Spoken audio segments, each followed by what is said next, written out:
time traveling is just too dangerous. Better that I devote myself to studying the other great mystery of the universe. Women. So I was very excited about this, and so I thought, you know what, this is the career for me, because I am interested in some messy topics, but I want to be able to make them not messy. I want to understand them. I want to hack into these things that I know are important and lay the code out for everyone to see. So where I started was with connection, because by the time you're a social worker for 10 years, what you realize is that connection is why we're here. It's what gives purpose and meaning to our lives. This is what it's all about. It doesn't matter whether you talk to people who work in social justice and mental health and abuse and neglect. What we know is that connection, the ability to feel connected, is neurobiologically, that's how we're wired, it's why we're here. So I thought, you know what, I'm going to start with connection. Well, you know that situation where you get an evaluation from your boss and she tells you 37 things that you do really awesome and one thing that you can't, an opportunity for growth. And all you can think about is that opportunity for growth, right? Well, apparently this is the way my work went as well, because when you ask people about love, they tell you about heartbreak. When you ask people about belonging, they'll tell you their most excruciating experiences of being excluded. And when you ask people about connection, the stories they told me were about disconnection. So very quickly, really about 6 weeks into this research, I ran into this unnamed thing that absolutely unraveled connection in a way that I didn't understand or had never seen. And so I pulled back out of the research and thought, I need to figure out what this is. And it turned out to be shame. And shame is really easily understood as the fear of disconnection. Is there something about me that if other people know it or see it, that I won't be worthy of connection? The things I can tell you about it, it's universal. We all have it. The only people who don't experience shame have no capacity for human empathy or connection. No one wants to talk about it, and the less you talk about it, the more you have it. What underpinned this shame, this I'm not good enough, which we all know that feeling, I'm not blank enough, I'm not thin enough, rich enough, beautiful enough, smart enough, promoted enough. The thing that underpinned this was excruciating vulnerability. This idea of, in order for connection to happen, we have to allow ourselves to be seen, really seen. So what I did is I took all of the interviews where I saw worthiness, where I saw people living that way, and just looked at those. What do these people have in common? And I have a slight office supply addiction, but it's another talk. So I had a manila notebook, a manila folder, and I had a Sharpie, and I was like, what am I going to call this research? And the first words that came to my mind were wholehearted. These are kind of wholehearted people living from this deep sense of worthiness. So I wrote at the top of the manila folder, and I started looking at the data. In fact, I did it first in this in a 4-day, very intensive data analysis where I went back, pulled these interviews, pulled the stories, pulled the incidents. What's the theme? What's the pattern? My husband left town with the kids because I always go into this kind of Jackson Pollock crazy thing where I'm just like writing and going and kind of just in my researcher mode. And so here's what I found. What they had in common was a sense of courage. And I want to separate courage and bravery for you for a minute. Courage, the original definition of courage, when it first came into the English language, it's from the Latin word cur, meaning heart, and the original definition was to tell the story of who you are with your whole heart. And so these folks had, very simply, the courage to be imperfect. They had the compassion to be kind to themselves first and then to others, because as it turns out, we can't practice compassion with other people if we can't treat ourselves kindly. And the last was they had connection, and this was the hard part, as a result of authenticity. They were willing to let go of who they thought they should be in order to be who they were, which is, you have to absolutely do that for connection. The other thing that they had in common was this. they fully embraced vulnerability. They believed that what made them vulnerable made them beautiful. They didn't talk about vulnerability being comfortable, nor did they really talk about it being excruciating, as I had heard earlier in the shame interviewing. They just talked about it being necessary. They talked about the willingness to say, I love you first. The willingness to do something where there are no guarantees. The willingness to breathe through waiting for the doctor to call after your mammogram. The willing to invest in a relationship that may or may not work out. They thought this was fundamental. I personally thought it was betrayal. I could not believe I had pledged allegiance to research, where our job, the definition of research is to control and predict, to study phenomenon for the explicit reason to control and predict. And now my mission to control and predict had turned up the answer that the way to live is with vulnerability and to stop controlling and predicting. I went to this party and I met this guy, which sounds typical, right? This wasn't a typical guy. So he said, I'd like to introduce you. Oh, if you can use this line if you want. I'd like to introduce you to this sexuality practice. And I said, huh? And he said, I'd like to introduce you to this sexuality practice.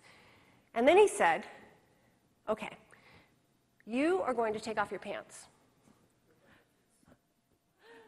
And I am going to leave my clothes on. And then you're going to lie down, and I'm going to put all of my attention on you for 15 minutes. Okay? And then, at the end of it, you're free to go.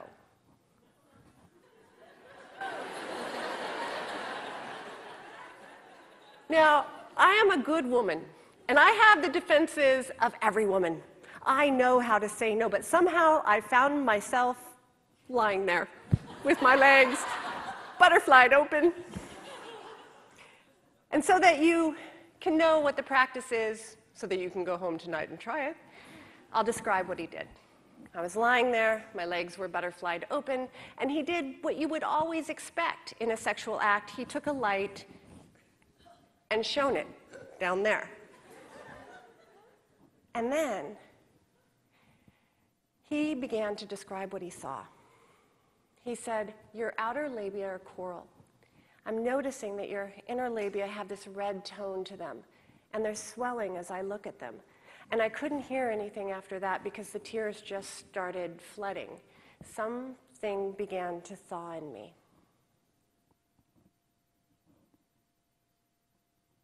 I had never been looked at or felt that kind of compassion in that area before. So then he sat next to me, and he put his right thumb at the base of my introitus, which is the area you would enter were you to have intercourse, and he took his finger and stuck it in lubrication. And then he pulled his finger up and he put it on the upper left-hand quadrant of my clitoris. Now the upper left-hand quadrant, it's of my clitoris, would be, were I facing you, the 1 o'clock position where my clitoris o'clock. And he stroked. And he stroked up, down, up, down, up, down, up, down, no firmer than you would stroke your eyelid, that tender tissue there. So it was great, because nothing happened. Absolutely nothing. I was where I always am, or was, when I was in any kind of sexuality act. I was in my head. I was thinking about whether or not I looked good. I was thinking about whether or not I was doing this thing right. I was thinking about whether or not this guy was kind of creepy. I was thinking about whether or not I was going to marry him. I was thinking about whether or not my stomach looked a little poochy. And then all of a sudden, the traffic jam that was my mind broke open. And it was like I was on the open road, and there was not a thought in sight. And there was only pure feeling. And for the first time in my life, I felt like I had access to that hunger that was underneath all of my other hungers, which is a fundamental hunger to connect with another human being. Now, the amazing thing isn't just that you can hit that place, it's that you can hit it with another human being. Now, I don't like anything, I really, really don't like anything woo-woo, okay? So I'm going to describe it in the simplest way I can possibly think. Both people are putting their attention on the same point. It's a fairly intense point, mind you. They're putting their attention on this intense point, and then, just like a master chess player would get absorbed in a chess game, or perhaps an Olympic athlete would get absorbed in their practice, or a breathing meditator would get absorbed. You get absorbed into that place. The only difference is that you get to be absorbed there with your partner. You get to have this most profound and deep experience with another human being.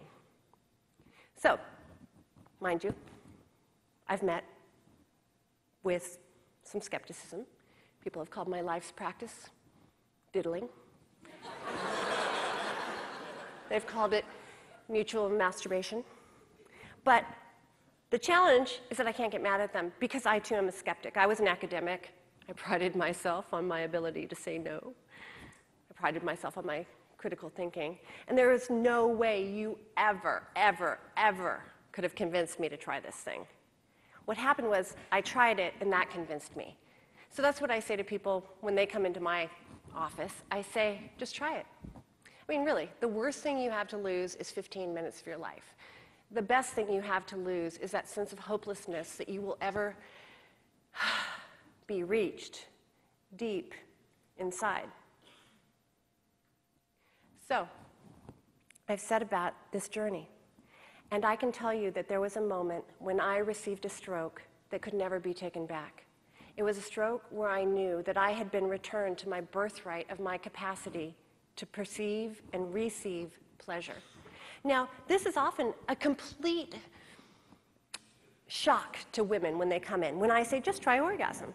Now, mind you, it's not that much of a shock to the pharmaceutical companies. They've been spending the past 10 years creating the next female Viagra, right? And for the DSM-5, they've proposed hypoactive female sexuality desire disorder. Now, I don't think that it's hypoactive female sexuality desire disorder, but I do think we have a pleasure deficit disorder in this country. And I don't think that it's medical. I think it's a cultural issue. I do think, though, that there is a cure, and that cure is orgasm. But it's going to be a very different definition of orgasm than we know. It's not going to be that fleeting moment of climax that seems to take the whole rest of the act hostage.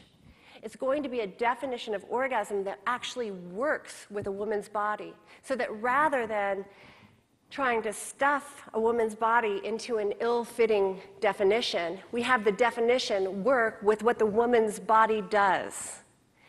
And the amazing thing is that when you have this whole notion of frigidity, or a woman being anorgasmic, flies out the window.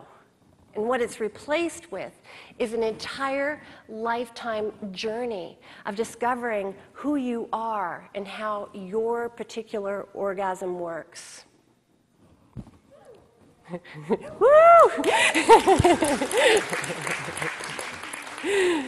So that said, the Dalai Lama has said, the Dalai Lama has said that it will be Western woman who changes the world. Now, mind you, I don't know if you know about this, but it's actually a fairly controversial statement because it presumes that Western women are above other women in terms of changing the women, in terms of changing the world. I actually have a totally different issue with it.